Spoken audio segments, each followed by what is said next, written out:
Welcome to Leaving Academia, Becoming a Freelance Editor. I'm your host, Paulina Cossette. Today we're talking about money. That's right. You've invested years, maybe decades into your education. You bought the books, you took the classes, you did the research, and you've poured your energy into building an academic career. So when it comes to building your business, why are you trying to do it with zero tools, zero support, and zero investment? That's what we're going to talk about today. But what I want you to take away from this conversation is that if you want a business that pays you well and gives you freedom to live life the way that you choose, you can't treat it like a hobby. You have to invest in it, just like you once invested in your education and your academic training. No, I don't mean throwing money away willy-nilly at shiny objects. I mean smart, strategic investments that help you buy back your time and make you look professional and help you land clients faster. So today we're going to talk about why investing feels uncomfortable, particularly for academics, how to shift into an ROI mindset, ROI, of course, being return on investment, and where you can start with some very small steps to get you used to investing in your business. These are very basic tools and templates, some small courses, coaching, and these are the things that are going to help you keep moving forward. By the end of this episode, you'll know the first investment to make this month so that you can stop spinning in your hamster wheel trying to figure it all out alone and start growing your business. Welcome to Leaving Academia, Becoming a Freelance Editor, the podcast. I'm your host, Paulina Cossette. In 2019, I was a political science professor who was fed up with the stress and hostility of academia, not to mention the low pay. I left my tenure-track job and went from barely surviving to thriving as a freelance academic editor. Today, I own Acadia Editing Services, an editing and coaching business that brings in 6 figures a year. In this podcast, I'll discuss the challenges of academia, what academic editing involves, and what life as a freelancer looks like. If you're willing to jump outside your comfort zone, it is possible to find joy, true flexibility, and a profitable and rewarding career as an academic editor. Thanks for listening. All right, let's start with the truth. Investing in your business feels uncomfortable because academia has trained you not to invest in yourself. As grad students and faculty, we are rewarded for being resourceful, not for being resourced. Yes, we have to apply for grants and bring in our own money often, but we are rewarded for doing more with less. We learn to stretch every one of those grant dollars. We learn to make do with outdated tech, old laptops, old monitors, everything that's left over. And we're supposed to take pride in figuring things out ourselves. On top of that, we are surrounded in academia by a culture that sees money as suspect, especially when it's connected to personal gain. So when you start a business and someone tells you you have to invest a little money to make a little money, every alarm bell goes off in your brain. I know this. I've been there. You think, what if I waste it? What if I pick the wrong thing to invest in? Shouldn't I just save the money instead and do everything myself? Believe me, I've had all those thoughts. But here's the thing. Spending on your business isn't reckless. It is actually the responsible thing to do. I mean, think about it, okay? You wouldn't expect a scientist to do their experiments without equipment or with some equipment that they put together themselves with duct tape. I mean, maybe some of you out there, unfortunately, are having to do that these days, but it's not the way it should be. It's not the way to do your best work. You wouldn't expect a teacher to teach without a whiteboard or books or other tools.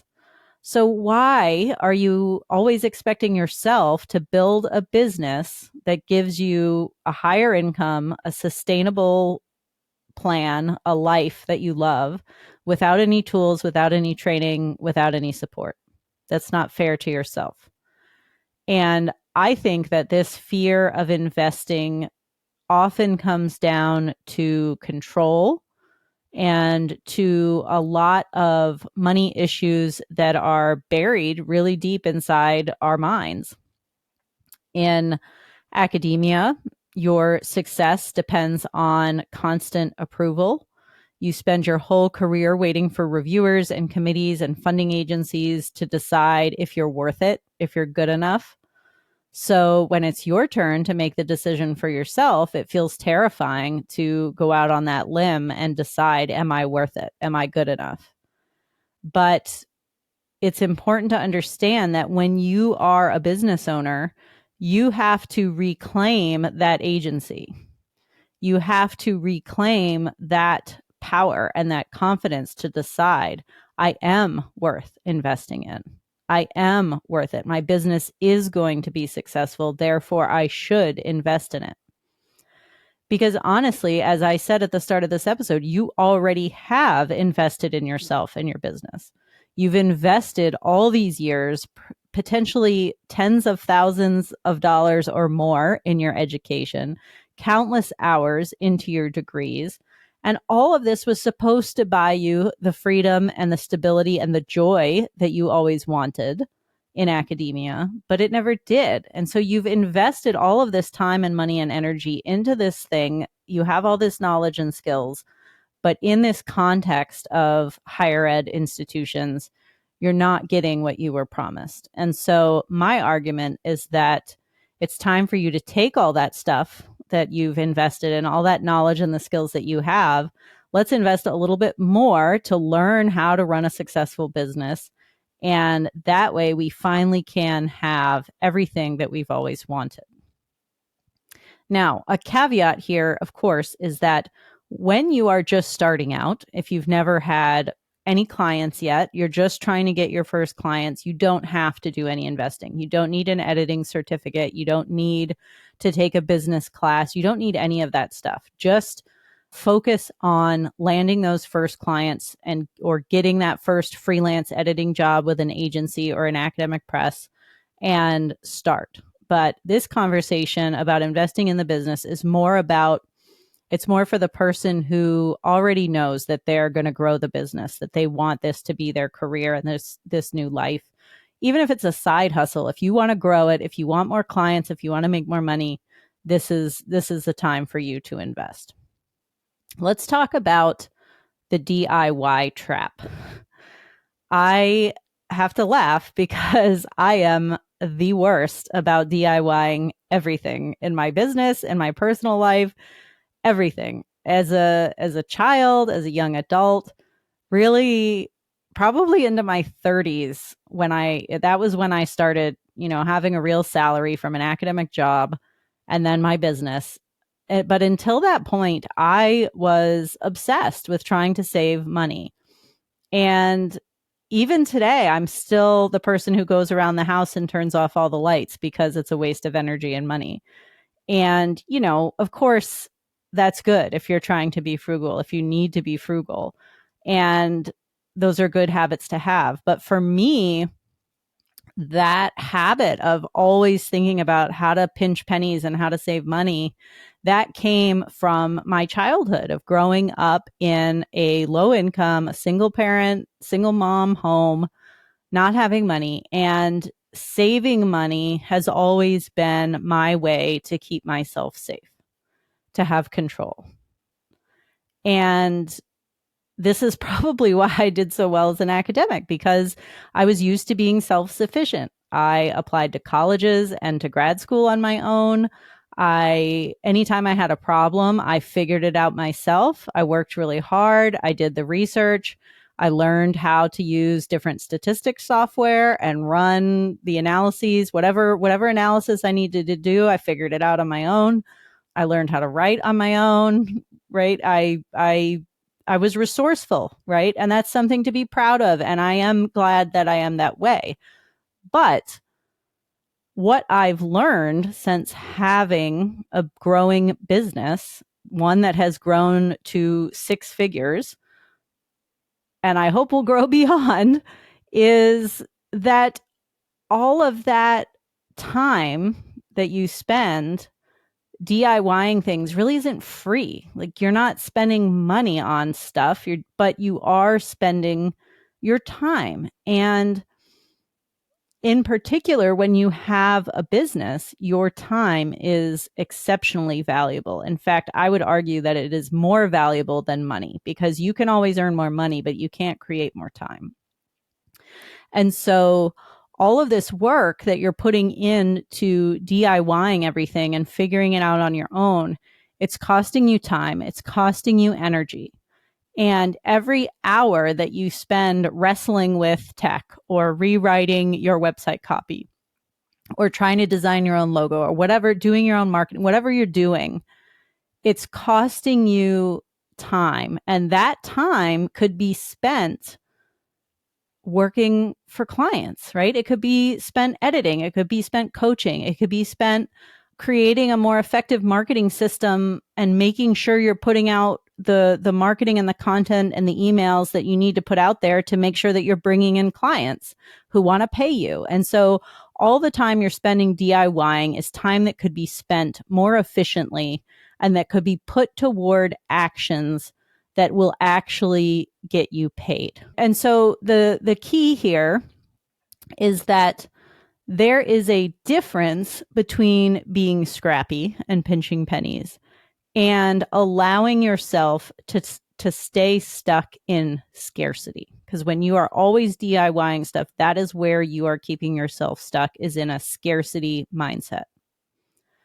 When you invest in software or courses or coaching, you are buying back your time and energy, and you are able to spend that time on the things that actually move your business forward and your income upward.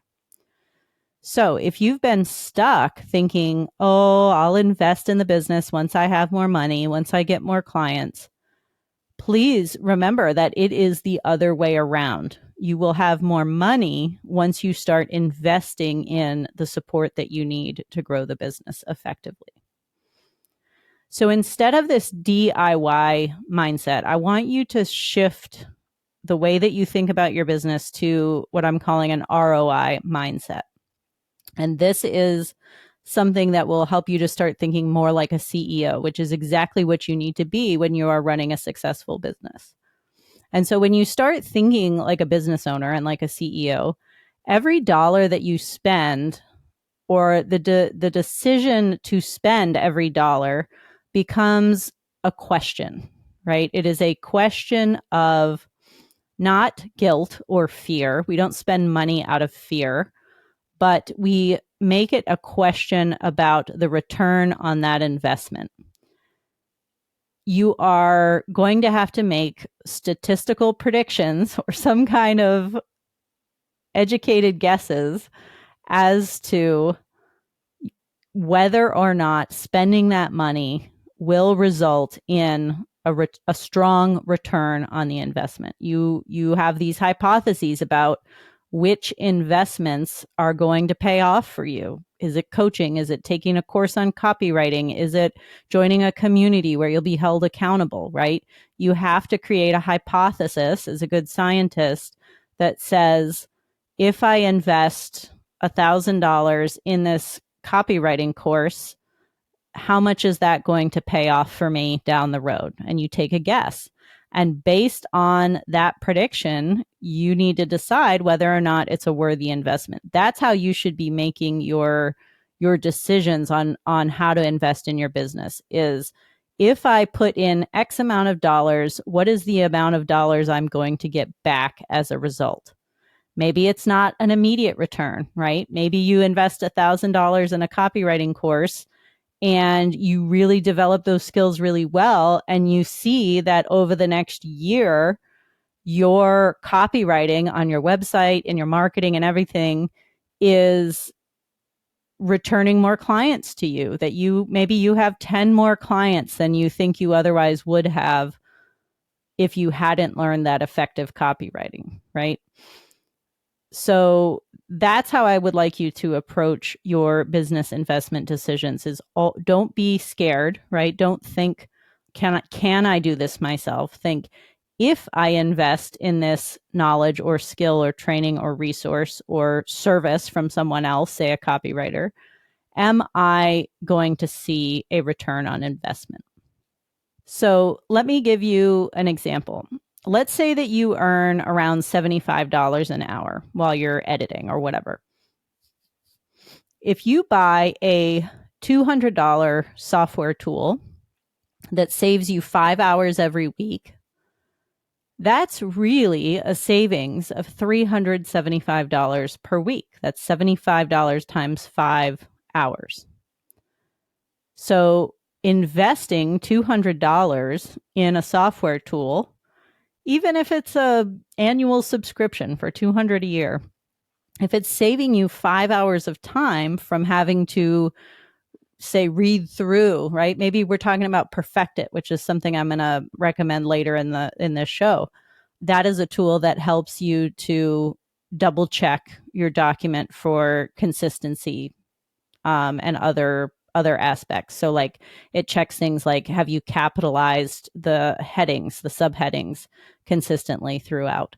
And it does so much more than that. I can't even get into it. That'd be a whole episode on itself. But, if you invest whatever it is for a Perfect It license for a year, and it saves you hours and hours every week from having to struggle to check this stuff on your own, you're going to be saving all that time, which equates to $75 an hour in this example.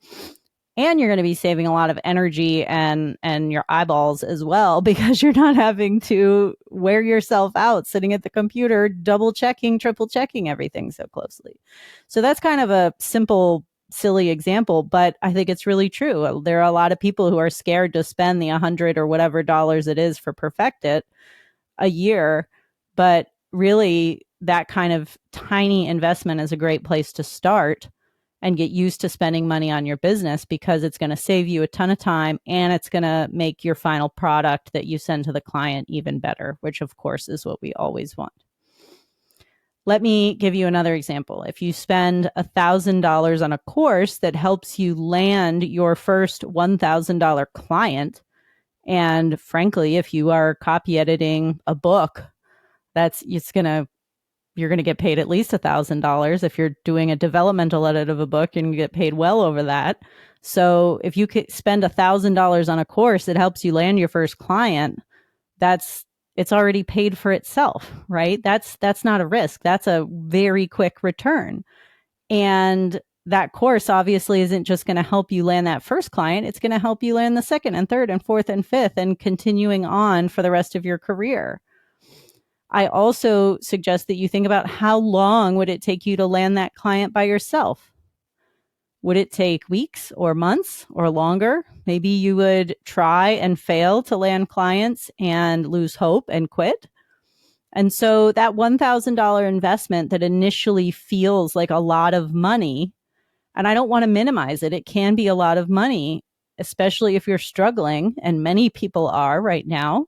But that investment is not just for fun, right? It's not just a form of entertainment. It is an investment, and it will support you in landing those clients and earning way more than the initial $1,000 that you're putting down on the course. The same thing is true for coaching programs, right? This is where, and these I recommend for people who are further along in your business. You've already have a stream of clients coming in and you're looking to grow even further. But when you are at that point, that is the time to start thinking about investing in coaching. And that's something that I did myself this year in 2025. And it's been huge for me and for my business. And so let's say that you invest $3,000 in a coaching program that gives you structure and accountability and continued support over the long term. You're not a beginner anymore, so you don't need a course necessarily, but you do need continued support from somebody who gets to know you and your business and that can give you feedback. And so if that's a 6-month program for $3,000 and that shortens your learning curve and it makes life more enjoyable because you're not doing this alone anymore, how many jobs are you going to book over those 6 months that you might not have gotten without the coaching? How much more money are you going to make from raising your prices as a result of your coach believing in you and saying you can do this, you deserve to earn more, right? So all of this money, even $3,000 putting into a coaching program, again, yes, I get it. That's a lot of money. That's a big investment. It's scary, when you're thinking about it from the very beginning of your business, but you have to think about the ROI. What is the return that I'm going to get? And of course, there's the financial returns of how many more clients, how much more money am I going to make? But also, I want to emphasize how much less stress are you going to experience over those 6 months? And how much more enjoyable is it going to be for you to run your business and not burn out and not question every decision that you have to make when you have the support of a coach or a community? Maybe we are solopreneurs in this business, but that doesn't mean that you have to struggle alone. So again, the goal here is to make decisions that buy back your time and that give you the clarity to move forward and to grow your business with confidence, because time is the most valuable thing that we have. Okay, so now that you are thinking in terms of ROI instead of DIY, let's talk about where you can start. I already mentioned Perfect It, and I think software and systems is a great place to make a small investment and get used to spending money on yourself and your business. But I like to think about business investments in 3 categories. So let me break these down. The first one is exactly what I was just talking about, tools and systems. Start with things that make your day-to-day workflow smoother, that make your work more efficient. If you're an editor, that might be Perfect It. I think that was probably my very first investment when I was starting out editing.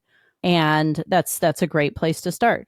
You can look into things like Paul Beverly's macros. These are actually free, but it does take time for you to learn them. But I highly recommend you do it because they're going to save you a lot of time in the long term. Another great tool is Text Expander. And this is software that you can save snippets of text from, comments that you're always leaving in documents, or even emails that explain to clients what your services include, or different policies, or whatever the stuff is that you find yourself typing and retyping over and over again. Get Text Expander and save it in that software, so you just type a quick shortcut key and the whole email populates, or the whole comment populates in the Word file. There is a free version of this for PCs only, and that's called Beef Text. That's what I use. But if you want to make an investment, if you have a Mac, if you want something that's a little bit more sophisticated than Beef Text, it serves its purpose, but it's a little rough around the edges, Text Expander is a great option. Again, that's going to save you so much time and help you be more accurate in your work. If you are a coach, you are going to need a scheduling app. I know a lot of people use Calendly, but I love TidyCal, which you can get through a website called AppSumo.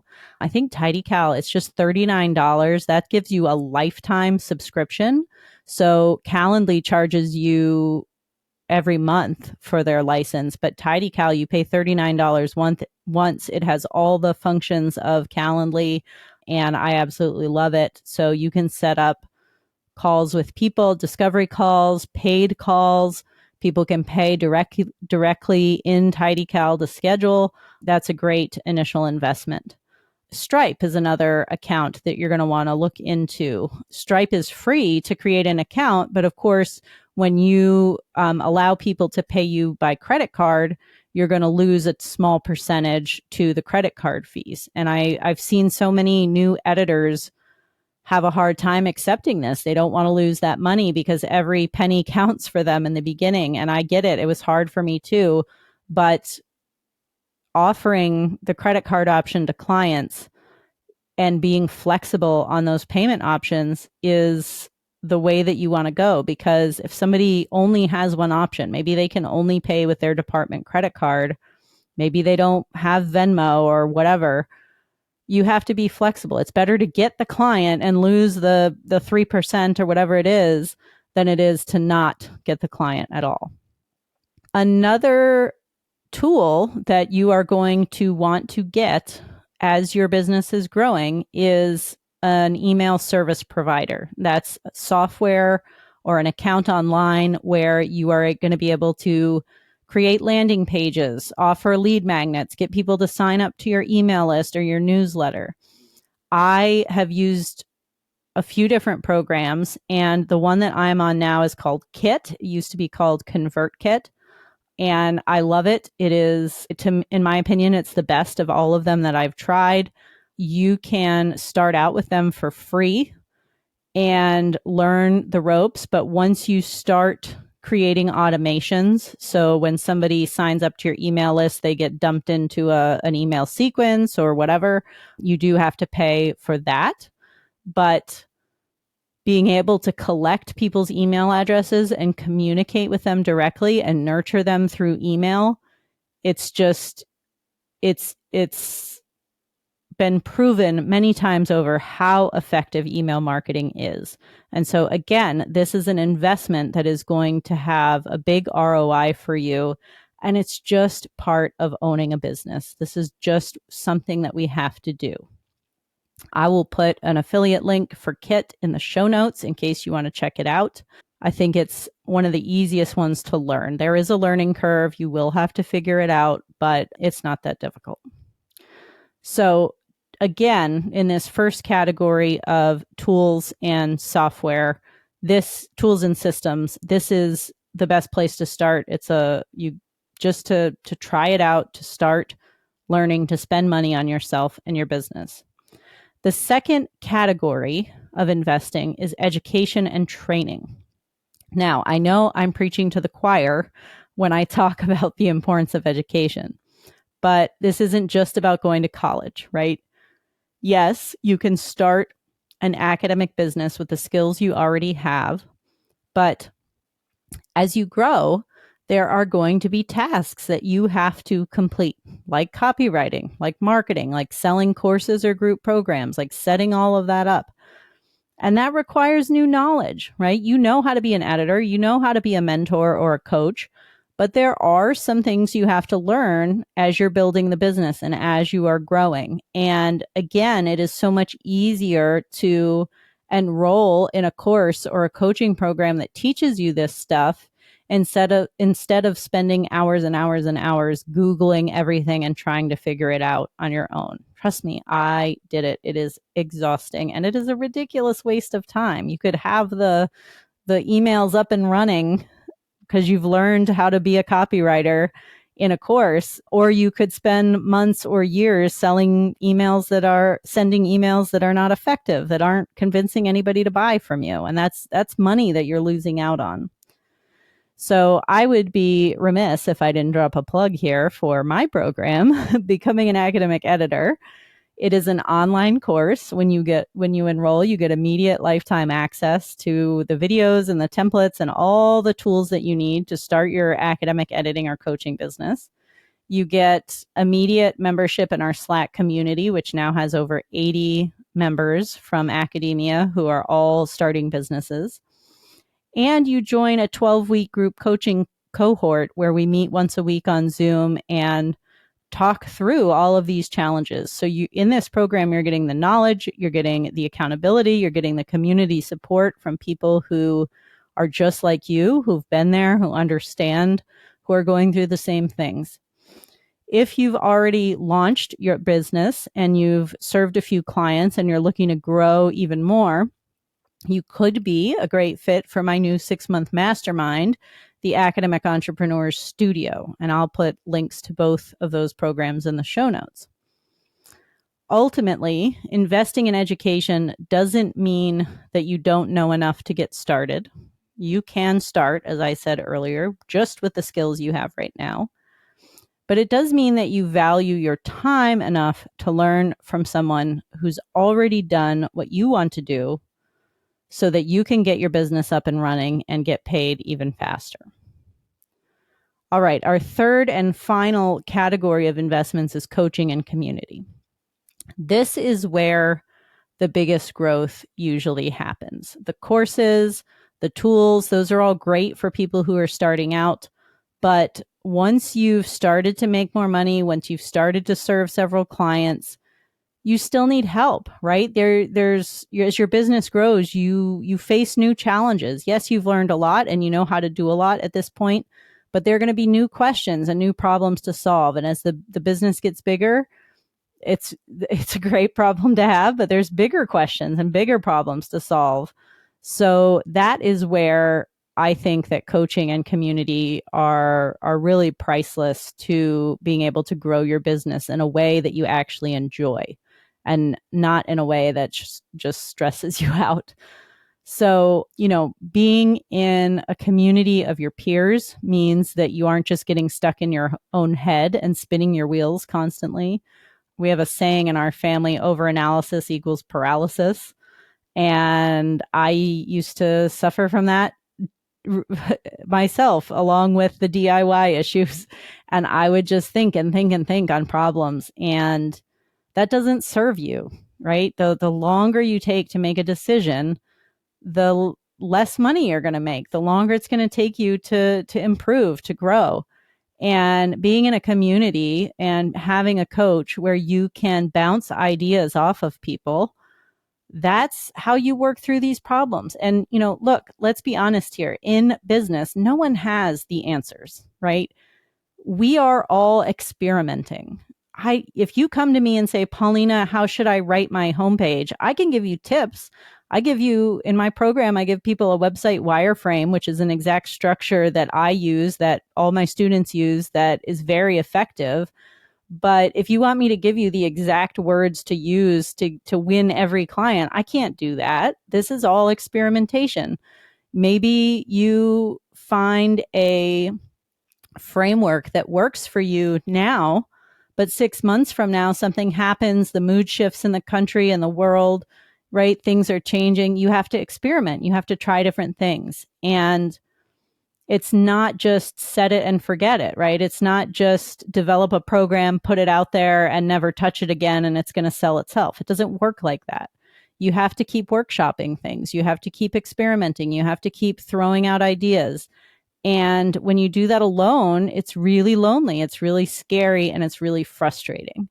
And if you can have a community that you feel like is a really great fit, that supports you, that understands you, and you can contribute to them as well and be helpful and give your own perspective, and you have a coach who knows your business, that's truly priceless, because it will not only help you move forward and escape that overanalysis paralysis, but it will help you enjoy running your business so much more than if you're sitting at home worried about what to do next, right? And when we are running a business, we have to put in place practices and habits and systems that make it enjoyable, that keep it sustainable, because it will get hard. You will get to points where you don't know what to do. And if you are constantly spinning your wheels and burning out, it's not going to last. It's not going to be fun. You're not going to want to do it. So in that way, investing in community and coaching is worth so much more than just the knowledge that you're getting from those connections. It is worth your entire business, because it's what's going to help you keep that business going and keep it growing even when times get really tough. Okay, so those are the 3 categories of investments: tools and systems, education and training, and coaching and community. Here's my advice again for all of them. Start small, but start now. pick one category based on wherever you are in your business. If you're just starting out, try investing in a tool to help you work more efficiently. If you are in the middle, try a course. If you are more advanced, try joining a coaching program. Whatever it is, whatever you feel like you're needing, choose something and make an investment this month. Don't keep waiting. Don't keep DIYing, right? Don't keep waiting for your business to earn enough before you treat it like a business. That thinking is backwards. You have to invest a little in your business now so that it will grow faster. Then you invest a little more and you grow more. And you keep doing this to keep that forward and upward momentum going.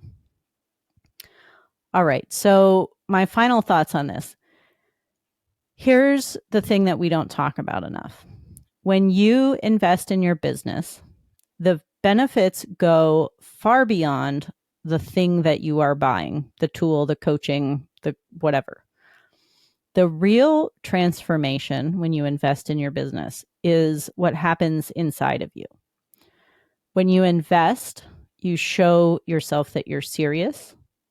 You stop waiting for external validation and you start acting like the business owner that you want to become.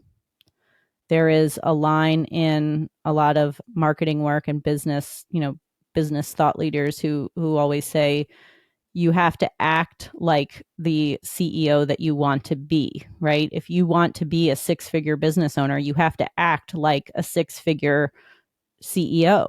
You can't keep acting like a startup. You have to do what a six-figure CEO does to have a six-figure business. When you invest in that business, you gain confidence, right? You start making decisions faster. You start showing up differently in all of your content, in your meetings with clients, in your work. You are more grounded. You are more sure of yourself. You become more visible. And you stop signaling to everyone that you doubt yourself, that you're a newbie. You stop saying things like, oh, I'm just starting out. I don't know what I'm doing, blah, blah, blah. You start saying, this is my business. This is what I do. This is who I am. And that is the energy that you need to bring to everything that you do in your business. When you're pitching a client, you can't convey self-doubt. They will pick up on that. Nobody wants to hire an editor or a coach who doesn't believe in themselves. You have to believe in yourself, and being part of a community, having a coach, learning the skills and the knowledge and the training that you need, that's going to help you grow your confidence, and that confidence will shine through in everything that you do and everything that you're communicating to the world. And in doing all of this, you will have that confidence. You will attract clients who want to pay you more money. You will attract more clients who want to pay you more money. And, I've seen this happen with myself. I used to be terrified to raise my rates on editing. And once I started doing it, and once I took some courses, my friend Katie Ferris has a course called The Savvy Editrix, which I highly recommend. It tells you how to raise your rates and get steady clients. And that was my first step. After I took that course, I had my first $10,000 month as an editor. It was fantastic. And that is the result that I see, not just in myself, but in people in my program. When somebody enrolls in BAE, suddenly they're not dabbling anymore. They're not the confused, scared academic. They are the nervous but willing to try entrepreneur. And they're taking action and they're building a real business. And in addition to that, the thing that happens is that investment that you make is what gives you the confidence to start earning the real money.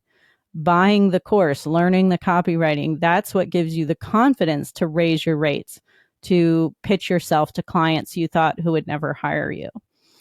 And when you put money on the line, when you invest in yourself, you start showing up differently. So I cannot tell you enough how important it is to believe in yourself, to invest in yourself, because it is something that is going to grow your business and it's going to grow you and your confidence. And it's something that's going to help you to really enjoy being an entrepreneur more than anything else. So here's the thing I want to leave you with today. You, as I said at the beginning, have already proven that you're willing to invest because you did it with the years of education, the degrees, all the money and time and blood, sweat, and tears that went into all of that. And now it's time to invest in the business that is truly going to deliver the freedom and the stability and the joy that academia never brought for you. So this is what I want to leave you with. Start small, but start now, because no one builds a thriving business by DIYing everything forever. You don't get extra credit for struggling by yourself and being stressed out and miserable. You get results by taking the next step, by investing in yourself. So if you are ready to take that next step, if you've been trying to piece everything together, but you want clear guidance in a community that gets you and systems that work, I want to invite you to join Becoming an Academic Editor. Inside BAE, I show you how to build a real sustainable business around your academic skills with clients who respect your expertise and who pay you well for it. You can learn more and apply at acadiaediting.com/become-an-editor, or you can find me on LinkedIn or Instagram and DM me the phrase BAE, or just say, hi, I'm curious about your program. And I'm happy to chat about whether or not it's the right fit for you. Ultimately, you and your business and your future are worth investing in. So keep telling yourself that. You will see a difference. And I will see you next week. If you're unhappy in academia and you think you might be a good editor or writing coach, check out my course, Becoming an Academic Editor. This digital course is paired with a 12-week group coaching program to support you through your decision to leave academia or not, and to start building a profitable and rewarding academic editing business. Learn more by going to acadiaediting.com/become-an-editor. Thanks again for listening. I'll see you next time.